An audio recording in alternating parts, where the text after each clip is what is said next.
اللہ تیرا کتنا بڑا کرم، تیرا کتنا بڑا احسان ہے، تو نے اپنے کرم سے ہمیں اس محنت میں لگایا اور ہم کو چلایا اور ہم کو بڑھایا اور ہم کو یہاں جمع فرمایا، ہم اس کام کے پرانے سمجھے جاتے ہیں، تو یہ اللہ کا انعام ہے۔ اس لیے میرے بھائی دوستو بزرگوں، ہمیں اور آپ کو شکر ادا کرنا چاہیے اور قدر کرنی چاہیے۔ حضرت مولانا انعام الحسن صاحب رحمۃ اللہ نے فرمایا کہ اس نعمت کی قدر کیا ہے؟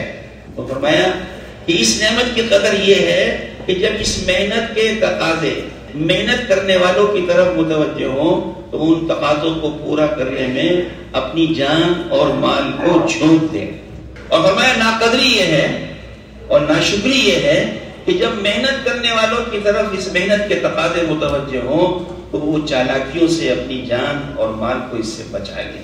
چالاکیوں سے بچ تو جائیں گے لیکن محروم ہو جائیں گے، کیونکہ یہ کام چالاکیوں سے کرنے کا نہیں ہے بلکہ یہ کام قربانیوں کے ساتھ کرنے کا ہے۔ قربانیوں سے چلیں گے تو اللہ پاک چلائیں گے اور چالاکیوں سے کہ محروم ہو جائیں گے۔ کیوں کہ قربانیوں میں اس کی گہرائی کے اندر موتی ہیں، قربانیوں سے نیچے اترنا پڑے گا، گہرائی میں جانا پڑے گا تو گہرائی میں موتی نکلیں گے۔ اس لیے مطالبہ اس بات کا ہے کہ جب محنت کرنے والوں کی طرف محنت کے تقاضے متوجہ ہوں تو وہ قربانیوں سے ان تقاضوں کو پورا کرنا اپنی سعادت سمجھے۔ دوسری بات دوستوں بزرگوں یہ عرض کرنی ہے کہ اس مبارک محنت میں ہماری منزل کیا ہے، ہمیں کہاں پہنچنا ہے۔ ایک مسافر اگر اپنے سفر میں اس کی منزل اس کو معلوم ہو تو چیونٹی کی رفتار سے بھی چلے گا تو ایک نہ ایک دن منزل پر پہنچ جائے گا۔ اور جس مسافر کو اس کی منزل نہیں معلوم کہ اسے پہنچنا کہاں ہے، راکٹ کی رفتار سے بھی چلے گا منزل کو نہیں پہنچے گا، چونکہ منزل معلوم ہی نہیں، بلکہ جتنی تیزی کے ساتھ چلے گا اتنا منزل سے دور جائے گا۔ ہمارے بزرگوں میں مولانا الیاس صاحب رحمۃ اللہ علیہ کے زمانے کے ایک بزرگ گزرے ہیں، ان کا نام تھا میاں جی مہراب صاحب۔ آپ میں سے بہت سے لوگوں نے دیکھا ہوگا، دیکھا ہے بہت سے لوگوں نے، اتنے لوگوں نے دیکھا ہے، ماشاءاللہ ماشاءاللہ۔ بہت سادہ بہت سیدھے آدمی تھے، لیکن کام کی نسبت نے اور کام نے بہت قیمتی بنا دیا، ساری دنیا میں کام دیا۔ پتہ نہیں آسٹریلیا آئے وہ نہیں آئے، آئے جب مدرس بتا رہے تھے آسٹریلیا میں بھی وہ آئے۔ سادگی کا اور سیدھا پن کا ان کا یہ یعنی عجیب و غریب۔ وہ ہمارے ایک ساتھی ہیں ابھی ہندوستان میں ہیں، وہ مولانا اظہار صاحب نے ان سے کہا، نوجوان تھے وہ، طالب علم، کہ یہ میاں جی مہراب صاحب کو میوات کسی جلسے میں جانا ہے اور ہمارے پاس گاڑی تو ہے لیکن اس کا چلانے والا نہیں، تم کو ڈرائیونگ آتی ہے تو میاں جی کو تم ذرا میوات لے جاؤ۔ تو میاں جی مہراب صاحب وہ جو گاڑی چلا رہے تھے ان کے برابر والی سیٹ پر بیٹھے تھے۔ یہ میں ان کی سادگی بتا رہا ہوں، کیسے سادہ تھے، وہ برابر کی سیٹ پر بیٹھے ہوئے تھے اور وہ جو ڈرائیور صاحب تھے وہ گاڑی چلا رہے تھے۔ تو سامنے سے رات کا وقت تھا، شام کا وقت تھا، تو سامنے آنے والا اپنی لائٹ سے ڈپر سے لائٹ ڈپر سے اشارہ کرتا تھا ہر گاڑی آنے والا۔ تو میاں جی نے ان سے پوچھا بھائی یہ کیا کرتے ہیں بار بار؟ تو انہوں نے جواب دیا، یہ میاں جی کو ذرا مزاحیہ آدمی ہے کہ میاں جی یہ آپ کو پہچان گئے کہ آپ مولانا الیاس صاحب کے زمانے کے بزرگ ہیں۔ تو آپ کو پہچاننے کے بعد یہ آپ کو سلام کر رہے ہیں۔ اچھا وہ میاں جی نے سن لیا، اچھا یہ بات ہے۔ تو اب جو نیکسٹ گاڑی آئی اس نے ڈپر دیا تو میاں جی نے کہا وعلیکم السلام وعلیکم السلام۔ کام کتنا بڑا لیا، کام لینے والے تو اللہ ہے، زمین و آسمان کے مالک ہیں، وہ کسی سے بھی کام لیں، ان کے لشکر ہیں، بڑے بڑے انٹیلیکچوئلز امریکہ میں سب جمع ہیں اور میاں جی کو بیان جو میاں جی ڈپر ہو کے رہے ہیں وعلیکم السلام۔ اس لیے یہ ہمارے بڑے فرماتے ہیں کہ یہ کام قابلیت کا نہیں ہے، یہ کام تو قبولیت کا ہے، جو قبول ہو جائے گا اس سے لیا جائے گا۔ بڑے بڑے قابل لوگ بیٹھے رہے ہیں، وہ تو سوچ ہی رہے ہیں کہ تبلیغ فرض ہے، فرض کفایہ ہے، سنت ہے، کرنا چاہیے نہیں کرنا چاہیے، ضروری ہے غیر ضروری، انٹیلیکچوئلز تو اس میں پھنسے ہوئے ہیں، تو کام قبولیت کا ہے۔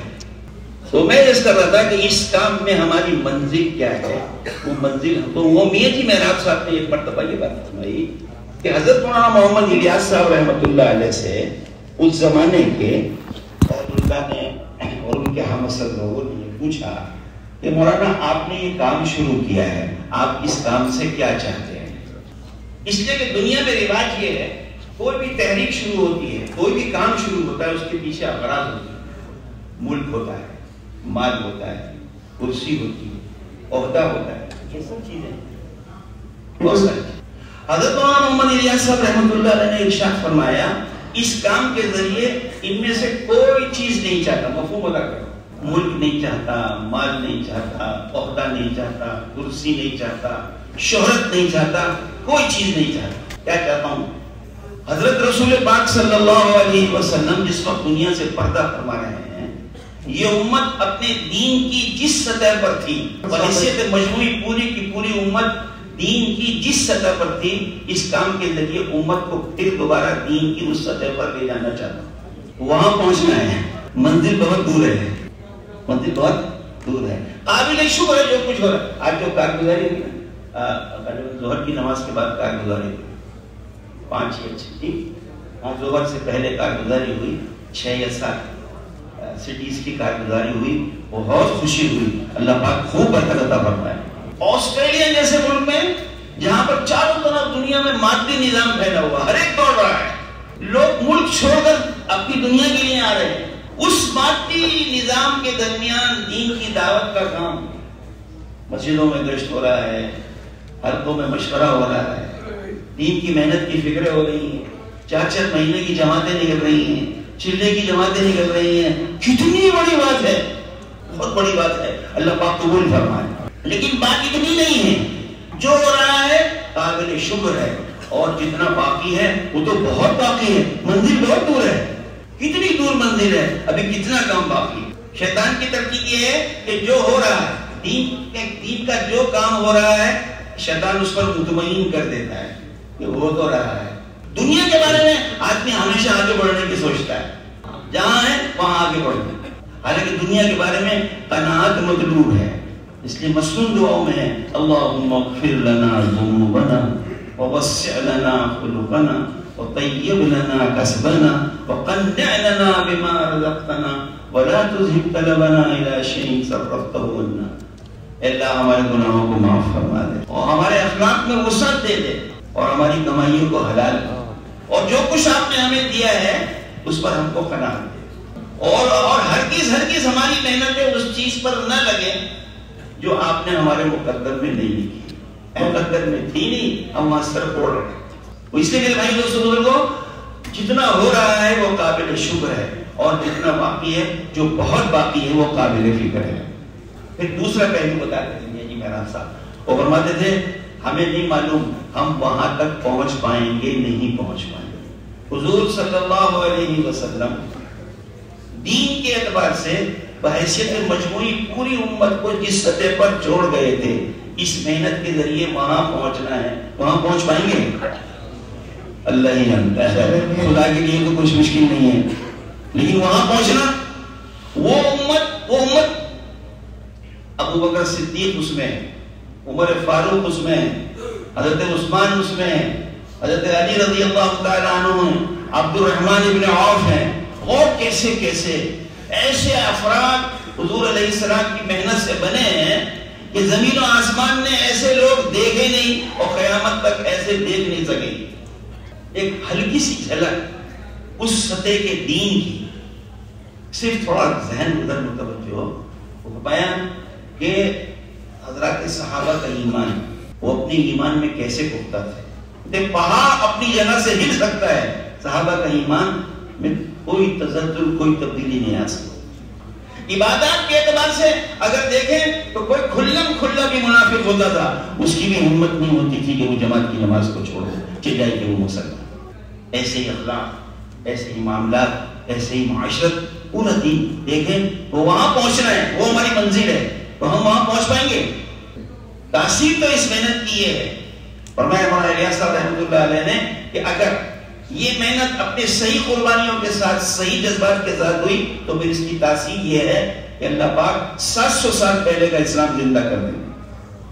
تو میرے دوستوں بزرگوں، یہ منزل وہاں پہنچنا ہے، لیکن اب وہاں پہنچ پائیں گے یا نہیں پہنچ پائیں گے تو اللہ جانتا ہے. لیکن خوشخبری یہ ہے کہ ایک آدمی نے آج اس نیت سے کہ میں پورا قرآن حافظ بنوں گا، قرآن کو حفظ کروں گا، اور آج اس نے صبح میں مدرسے میں بیٹھ کر الف با تا شروع کیا، ابھی شروع کیا ہے الف با تا، اور شام کو وقت موعود آ گیا، اس کا وقت دنیا سے جانے کا آ گیا اور انتقال ہو گیا. اہل علم حضرات فرماتے ہیں قیامت کے میدان میں ہر آدمی اپنی نیت پر کھڑا ہوگا. ہم اور آپ اس نیت سے اپنی منزل کو سامنے رکھ کر اپنی مسجد سے کام شروع کر دیں. وہاں پہنچنا ہے، پتہ نہیں پہنچ پائیں گے نہیں پہنچ پائیں گے، درمیان میں واپسی ہو جائے تو قیامت کے میدان میں ان کے ساتھ کھڑے ہوں گے. بولے نا، اس لیے ہم اور آپ وہاں پہنچنے کی نیت سے کام شروع کریں. وہاں پہنچنے کی نیت سب کرتے ہیں انشاءاللہ، وہاں پہنچنا ہے انشاءاللہ. کام شروع کریں گے اپنی مسجد سے، اپنی مسجد سے. جتنے مسجد کے اعمال ہیں، جتنے اعمال مسجد ہیں، یہ سارے کے سارے اعمال کی تاثیر ہے 2.5 گھنٹے کی محنت. روزانہ مسجد کے ماحول میں فرد فرد پر، گھر گھر پر محنت کی ترتیب اس 2.5 گھنٹے سے قابو میں آ سکتی ہے. اس محنت کے ذریعے اس امت کے ایک ایک فرد کو مسجد سے جوڑنا ہے. اس لیے کہ مسجد وہ اللہ پاک کے رحمتوں کے اترنے کی جگہ ہے. مسجد اللہ پاک کی رحمت کی جگہ ہے. رحمت جس مسلمان کو محنت کر کے مسجد سے جوڑ دیں گے گویا خدا کی رحمت سے جوڑ دیں گے، اور جو امتی مسجد سے کٹ جائے گا گویا وہ اللہ کی رحمت سے کٹ جائے گا. چنانچہ ہم کو بتایا گیا کہ جب مسجد میں داخل ہو تو مسجد میں داخلے کے وقت کون سی دعا اللہ سے مانگو؟ اللہم افتح لی ابواب رحمتک. رحمت کی جگہ ہے. جو مسلمان مسجد سے کٹ گیا وہ اللہ کی رحمت سے کٹ. ایک مسلمان کو، ایک امتی کو، ایک فرد امت کو خوشامد کر کے مسجد سے جوڑنا ہے نماز کے راستے سے. یہ حج کے مہینے چل رہے ہیں، ساری دنیا سے لوگ اڑ کر بیت اللہ پر جا رہے ہیں. بیت اللہ اللہ کا گھر، اس بیت اللہ پر ہر آن 124 رحمت، 120 رحمتیں اللہ پاک کی اتر، 60 رحمتیں وہاں طواف کرنے والوں کی، 40 وہاں نماز پڑھنے والوں کی، اور 20 صرف بیت اللہ کو محبت کی نگاہ سے دیکھنے والوں پر. یہ میرے اللہ کا گھر ہے. تو دنیا میں روئے زمین میں جہاں جہاں مسجدیں ہیں ان کا روح کس طرف ہے؟ بیت اللہ. تو وہ بیت اللہ پر جو 120 رحمتیں اتر رہی ہیں وہ اس کے راستے سے ہر مسجد میں پہنچتی ہیں. وہ اس امت پر ایسا زمانہ گزرا ہے کہ اس امت کے تمام گھروں کے اندر، عام مسلمانوں کے گھروں میں گھر کی مسجد ہوا کرتی تھی. ہمارے گھروں میں ہم زندگی سے بہت دور ہیں. ہمارے گھروں کے اندر تو اللہ معاف فرمائے ڈرائنگ روم ہے، ریڈنگ روم ہے، ویٹنگ روم ہے، کون سے روم ہیں. اور تو ہر مسلمان کے گھر کی ایک گھر کا کونا مسجد کے نام سے فکس ہوتا تھا کہ یہاں اللہ کی عبادت کی جاتی. حضرات صحابہ اکرام رضی اللہ عنہم اجمعین حضور علیہ السلام کی خدمت میں تشریف لاتے تھے اور عرض کرتے تھے اے اللہ کے رسول، رہنے کے لیے جھوپڑا بنایا ہے، آپ تشریف لے آئیے، 2 رکعت نماز پڑھ دیجئے. آپ تشریف لاتے تھے، 2 رکعت نماز پڑھتے تھے. جہاں آپ نماز پڑھتے تھے وہ گھر کی مسجد ہوتی تھی. اس گھر کی مسجد میں عبادت ہوتی تھی. تو مسلمانوں کے گھر بھی رحمت کے گہوارہ ہوتے تھے، چونکہ گھروں کی مسجد کے رخ بھی بیت اللہ کی طرف ہوتا تھا، اور وہ رحمتیں بیت اللہ کے راستے سے گھروں کی مسجد میں، گھروں میں پہنچتی تھی. اس طرح ہر مسلمان مسجد سے جڑا ہوا تھا اور گھروں کے اندر اللہ کی رحمتیں پہنچ رہی تھی. تو رحمتوں کے گہواروں میں امت رہتی تھی. جو مسلمان مسجد سے کٹ جائے گا وہ گویا پتنگ ڈور سے کٹ جائے گی.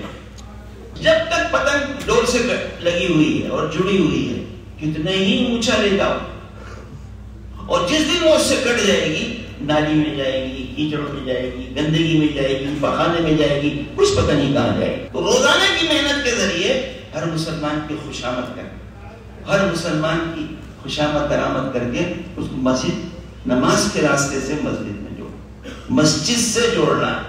گویا ہر مسلمان کو نماز پر لانا. اور نماز کیونکہ دعوت جو ہے میرے دوستوں وہ دعوت برائے دعوت نہیں ہے. جیسے آزان اس برائے آزان نہیں، آزان تو نماز کے لیے، دعوت تو عبادت کے لیے ہے. وہ عبادت کی سب سے زیادہ مضبوط شکل وہ نماز ہے.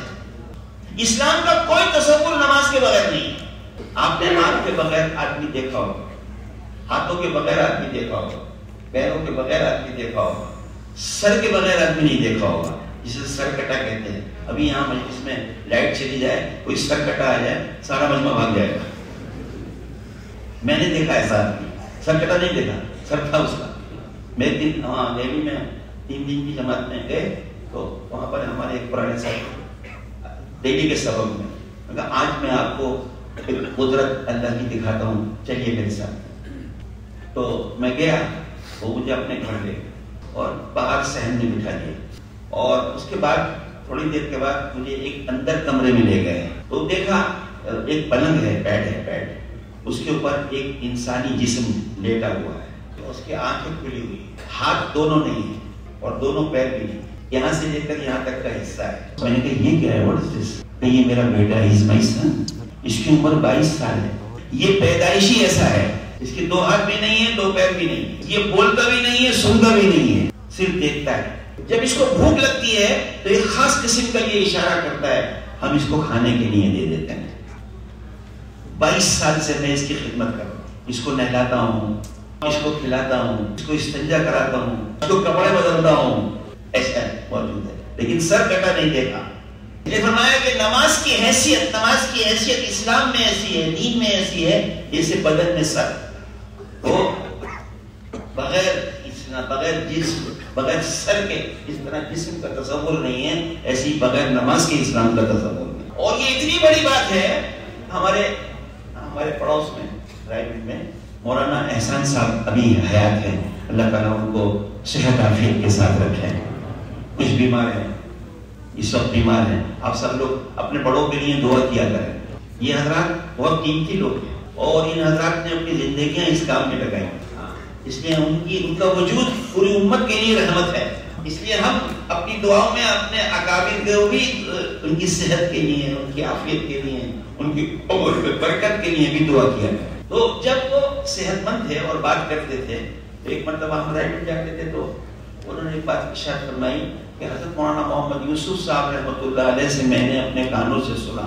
ایسا کہا مولانا احسان صاحب کہ جب پوری امت میں 50% نماز زندہ ہو جائے گی، یعنی پوری امت بحیثیت مجموعی 50% نمازی بن جائے گی، جب 50% امت میں نماز زندہ ہو جائے گی، اس وقت پوری دنیا میں باطل کا عروج تھم جائے گا. اور جب امت میں اکثریت نماز پڑھ آ جائے گی، دنیا میں باطل کا زوال شروع ہو جائے گا. کتنی بڑی بات ہے. اور ہم کو ہمارے مسجد میں ایک عمل ایسا ہے کہ اگر وہ صحیح وقت پر ہو جائے تو اس کی تاثیر یہ ہے کہ امت کا ایک فرد نماز کے راستے سے مسجد کے راستے سے نماز پڑھا جائے. تو نماز کے راستے سے اس زمانے کے باطل کا زوال شروع ہوگا. اب ہم اپنی کارگزاری دیکھیں. ہم آپ پوچھیں اگر پورے آسٹریلیا میں کوئی ایسی مسجد ہے جہاں پر اکثریت میجورٹی آف امت رہنے والوں کی اکثریت نمازی ہے، تو بتائیں گے کوئی ہے؟ 5% ہیں، 10% ہیں، 20% ہیں، 25% ہیں، 30% ہیں، 35%. کوئی ہے؟ وہ بھی پوری دنیا میں اگر نگاہ اٹھا کر دیکھیں تو امت میں صرف 5 سے 10% نمازی ہیں. میجورٹی آف امت بے نمازی ہے. حباست غالب ہے، حباست، گناہوں کا اثر غالب ہے. حضرت عائشہ رضی اللہ تعالیٰ عنہ سے کسی نے پوچھا نا کہ جب ہم میں نیک لوگ ہوں خدا کا عذاب جب بھی آ سکتا ہے؟ فرمایا ہاں، جب خباثت غالب ہو جائے. اور نماز اتنی زبردست عبادت ہے، رسول اللہ صلی اللہ علیہ وسلم دنیا سے پردہ فرما رہے ہیں. حضور علیہ السلام دنیا سے تشریف لے جا رہے ہیں. آپ کا آخری وقت ہے.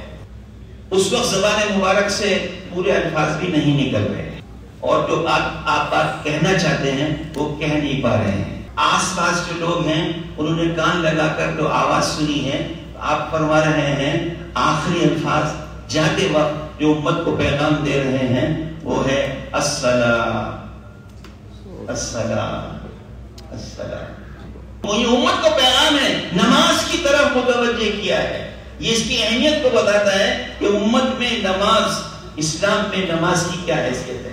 وہ نماز کون سی نماز جو ہمارے آپ کے پاس ہے، وہ نہیں نماز، وہ نماز نہیں. بلکہ کون سی نماز؟ صلو کما رأیتمونی اصلی، ایسی نماز جو مجھے پڑھتے ہوئے دیکھ دو، وہ نماز جو دربار رسالت سے چلی ہے، اس کا کوئی ذرہ کسی خوش نصیب کو مل جائے تو زندگی پاک ہو جائے گی برائیوں سے، اور زندگی صاف ہو جائے گی معصیت سے، اور زندگی نورانی بن جائے گی اس نماز سے. وہ نماز، اس نماز سے زندگی بن گئی. اس لیے میرے بھائی دوستو بزرگوں، اس مبارک محنت میں ہمیشہ ہم کو اپنی منزل سامنے رکھنی ہے، وہاں پہنچنے کی نیت سے اس مبارک محنت میں چلنا ہے. ہاں، اور اپنی زندگیوں کو ایک آدمی کوئی کاروبار کرتا ہے، بزنس کرتا ہے، تو اس کا کاروبار اس کو مالدار بنا دیتا ہے. کچے گھر میں ہوتا ہے، پکے گھر میں آ جاتا ہے. کسی سی کلاس کالونی میں ہوتا ہے، اے کلاس کالونی میں گھر لے لیتا ہے. چھوٹا گھر ہوتا ہے، بڑا گھر لے لیتا ہے. 2 ویلر پہ چلتا ہے، 4 ویلر لے لیتا ہے. اس کے کاروبار کا اثر اس کی زندگی پر نظر آتا ہے. تو دین کی اس محنت میں لگنے کا تقاضا یہ ہے کہ اس محنت میں لگ کر اس کا اثر ہماری زندگی پہ نظر آئے. جیسے کوئی کاروبار میں لگ کر، کاروبار میں پیسہ کما کر اس پیسے کے ذریعے اس کی زندگی پر اس کا اثر نظر آتا ہے، ایسے ہی اس محنت کے اندر لگ کر اس محنت میں اعمال کے اعتبار سے ہمیں مالدار ہونا ہے. وہاں ہمارے مسجد فیض الہی میں مولانا ابراہیم صاحب دعوت برکاتہ کا قیام ہوتا ہے. مسجد فیض الہی دہلی میں، وہاں 24 گھنٹے کے اعمال ہوتے ہیں. فجر کی نماز کے بعد کا بیان ہوتا ہے، پھر وہ شام کا بیان، کارگزاری مغرب کے بعد، یہ سارے اعمال ہوتے ہیں. تو نماز کا سلام پھیرا، ایک ساتھی جو مائک پر کھڑا ہوا اور اس نے قریب آ جاؤ، قریب آ جاؤ، قریب آ جاؤ، مغرب کے بعد قریب آ جاؤ. وہ مولانا نے نماز کا سلام پھیرنے کے بعد بیٹھ کر فرمایا 50 سال پہلے بھی تبلیغ میں، 60 سال پہلے بھی تبلیغ میں ایسا ہوتا تھا، اور اب 50 سال اور 60 سال کے بعد بھی ایسا ہو رہا ہے. یہ مجمع جو یہاں پر آیا ہوا ہے، یہ تو سننے ہی آیا ہوا ہے. اس لیے جلدی کیا ہے، قریب آ جاؤ، قریب آ جاؤ، قریب آ جاؤ. سارے مجمع کو اطمینان سے مغرب کی نماز پڑھنی چاہیے، اور سنت اور نوافل کا اہتمام کرنا چاہیے، اور اوابین پڑھنی چاہیے. پھر مجمع خود قریب آئے گا. اب 50 سال گزرنے کے بعد بھی وہی چیز رہے گی. تو اس محنت کا اثر ہماری زندگی پر ہونا چاہیے. اللہ پاک اس میں برکت ڈالے، اور اس محنت کا اثر ہماری زندگی پر ہونا چاہیے. اس لیے میرے بھائی دوستوں بزرگوں، اس مبارک محنت میں اپنی منزل کو سامنے رکھنا. جو ہو رہا ہے قابل شکر ہے، جو نہیں ہو رہا وہ قابل فکر ہے. ابھی منزل بہت دور ہے، ستاروں سے آگے جہاں اور بھی ہیں. اب کیا ترجمہ کریں گے؟ بعض چیزیں ایسی ہیں جو اردو میں ہم کہنا چاہتے ہیں، اس کا کوئی ترجمہ ہو ہی نہیں سکتا. مثلا برکت ہے، برکت. کوئی ہے ایسا جو ہے انگلش میں، ایسا کون سا ورڈ ہے جو برکت کو ترجمہ کر سکے؟ اتنی غریب زبان ہے انگریزی، پور لینگویج. اردو رچ، برکت کوئی ترجمہ نہیں. اچھا ایک اور دیکھ، آنکھوں کی ٹھنڈک، قرۃ اعین، ترجمہ کرے کوئی ہے انگریزی میں؟ اس لیے سب عربی سیکھیں، اردو بھی سیکھیں، کیونکہ علوم اس وقت پوری دنیا میں، دینی علوم اردو میں زیادہ ہیں. الحمدللہ اردو زندہ ہو گئی پوری دنیا میں تبلیغ کی برکت سے. عربی کہتے ہیں 6 باتیں، ماشاءاللہ. تو میرے دوستو بزرگوں، میں یہ عرض کر، ٹائم ختم ہونے والا ہے، 10 منٹ باقی. میں یہ عرض کر رہا تھا کہ اس محنت میں ہمیں اور آپ کو اپنی منزل سامنے رکھنی ہے، وہاں پہنچنا ہے انشاءاللہ. مسجد کے راستے سے پہنچنا ہے، مسجد وال جماعت کے محنت سے پہنچنا ہے. اس کی ایک عمل کی تھوڑی سی جھلک میں نے آپ کو بتائی.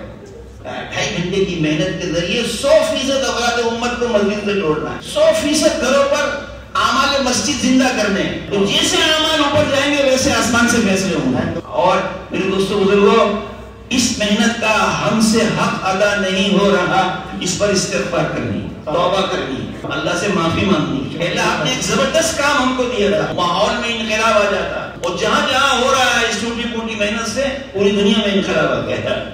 خدا کے ہاں پہنچنے سے پہلے توبہ کا دروازہ کھلا ہوا ہے، اور اللہ پاک توبہ کرنے والوں کو پسند کرتے ہیں. اور صرف توبہ نہیں کرنی، توبہ کر کے موڑنا ہے.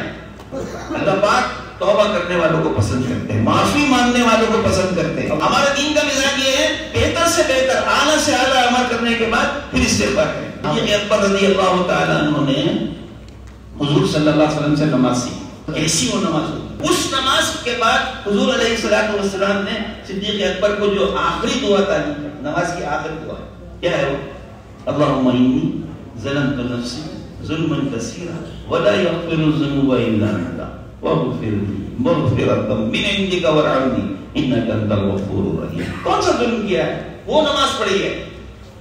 مزاج بتایا دین کا مزاج, اعلیٰ سے اعلیٰ بہتر سے بہتر عمل کرنے کے بعد کیا کرنا ہے, توبہ کرنا ہے. سب توبہ کرتے ہیں, اللہ پاک ہم کو معاف کر دے. ہمیں ایک محنت دی گئی تھی, ہم اس محنت پر پورے نہیں اترے, اے اللہ پاک ہم کو معاف کر. اور معافی مانگنے کے بعد پھر صحیح ٹریک پر آنا ہے. اور اللہ بہت قدردان ہے. موسیٰ علیہ السلام کے زمانے میں آسمان سے بارش رک گئی, کیونکہ آسمان سے وہ ہوتا ہے جو زمین سے اوپر جاتا ہے. جیسے اعمال ویسے فیصلے. موسیٰ علیہ السلام تو کلیم اللہ تھے. موسیٰ علیہ السلام قوم کو لے کر نکلے میدان میں, اللہ سے توبہ کریں گے. وہی آئی تمہاری اس مجمع میں ایک ہمارا نافرمان ہے, اس کی نافرمانی کی وجہ سے آسمان سے بارش روک لی گئی. آسمان سے بارش روک لی گئی. اگر وہ اس مجمع سے نکل جائے ابھی بارش ہو جائے. موسیٰ علیہ السلام تشریف لائے مجمع میں, آ کر یہ اعلان کیا. وہ آدمی جو خدا کا نافرمان تھا, گناہگار تھا, وہ بھی موجود تھا اور وہ بھی سن رہا تھا. اس نے کہا کہ اپنے دل میں پتہ نہیں کیا کہا ہوگا, الفاظ تو وہ جانے, لیکن یہ کہا ہوگا میں یہ سمجھتا ہوں اے اللہ میں پھنس گیا ہوں. اے اللہ اگر اب نکلتا ہوں تو بڑی ذلت ہوتی ہے, یہاں سے نکلوں گا سب دیکھیں. اے اللہ آج تک کی معاف کر دیجیے, آئندہ نہیں کروں گا. یہ اندر ہی اندر وہ معاملہ اللہ نے ایسے کر رہا. اب جیسے ہی کنیکشن ملا اور بارش شروع ہو گئی. وہ موسیٰ علیہ السلام پریشان, کوئی باہر نہیں گیا, کوئی اندر نہیں آیا. یہ ہوا کیا, اے اللہ پاک یہ ہوا کیا ہے. اللہ پاک نے فرمایا جس کی وجہ سے روکی تھی اس کی وجہ سے کر دی. موسیٰ علیہ السلام نے کہا اللہ پاک اس کا نام تو بتا دیجئے کون ہے. اوہو, ہم نے اپنے اللہ کو پہچانا نہیں. اللہ پاک نے فرمایا اے موسیٰ جب وہ ہمارا نافرمان تھا, ہمارا باغی تھا اور ہم سے اس کا کنیکشن کٹا ہوا تھا, تب ہم نے ستاری فرمائی, اس کے نام کو نہیں بتایا. اب جب اس نے ہم سے دوستی کر لی ہے توبہ کے راستے سے, اب تم کو اس کو نام بتائیں گے. اس لیے میرے بھائی دوستو بزرگوں, ہم اور آپ اللہ کے دربار میں توبہ کریں, استغفار کریں اور کھڑے ہو کر کہیں کہ انشاءاللہ اس محنت کے معاملے میں آج تک جو سستی ہوئی اللہ اس کو معاف فرما دے. اب انشاءاللہ پوری دنیا میں اس کی جو تقاضے ہیں اپنی جان مان سے اس کو پورا کریں گے. انشاءاللہ کریں گے انشاءاللہ. کھڑوں میں نیت کر لیں سب, نام کے لیے گھرانا بنانے کے لیے انشاءاللہ. ٹھیک ہے, سب نے نیت نہیں کی, سب بیٹھے سب کھڑے ہو کر نیت کر لیں, توبہ کر لیں انشاءاللہ. ساری دنیا میں دین کی محنت کے جو تقاضے ہیں اپنی جان مال کر کھپائیں گے انشاءاللہ. اللہ پاک ہمیں اس کی توفیق عطا فرمائے. عشاء کی نماز آفٹر عشاء بالکل ویری امپورٹنٹ بیان انشاءاللہ یو کی میں آپ کا بڑا نصب ہے. اوکے, السلام علیکم ورحمۃ اللہ.